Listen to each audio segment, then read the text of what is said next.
Ian Jenkins looking on. Ian, come on and join the broadcast, why don't you? So grabbing a headset now, Ian Jenkins, the senior from Lander. Ian, how's it going? It's going pretty well. I think we got a big game ahead of us.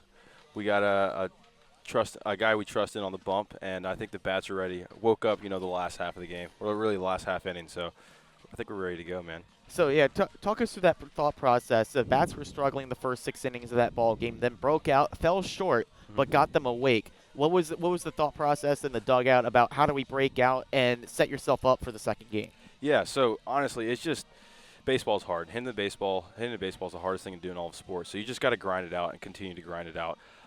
We stuck with it the whole time. It's not like we were striking out a bunch.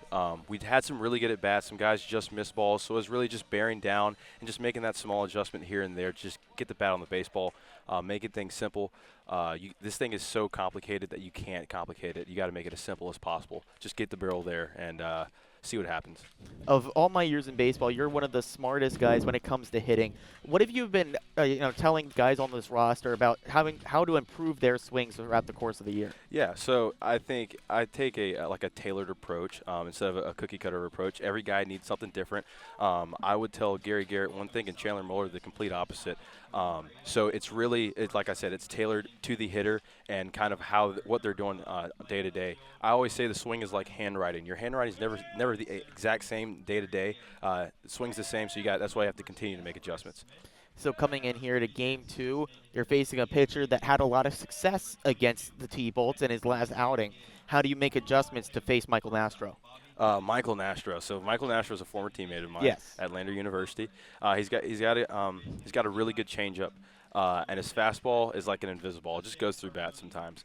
But, like I like to say, every pitch the pitcher's ever thrown has gone to the catcher. So the ball's always coming to you. The ball's got to cross the plate no matter what. So if we keep the same approach and don't change anything just because we think the guy on the bump is special, I think that's going to put us in the best position to have success. Like I always say, just get the barrel there. That's all you got to do.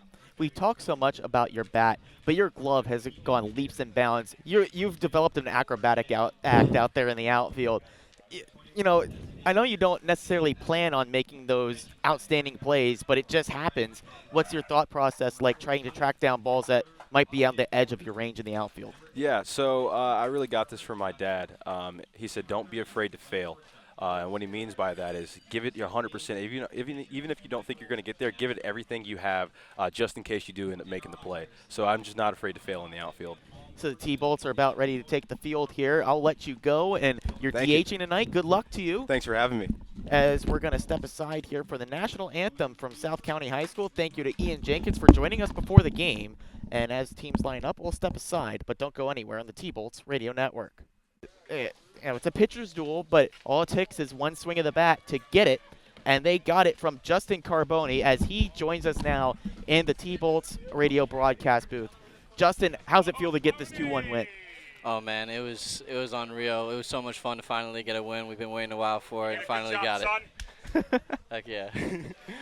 So, talk me through that 2-run homer. It's a dead center shot, only 360 here to center field, but still a long home run.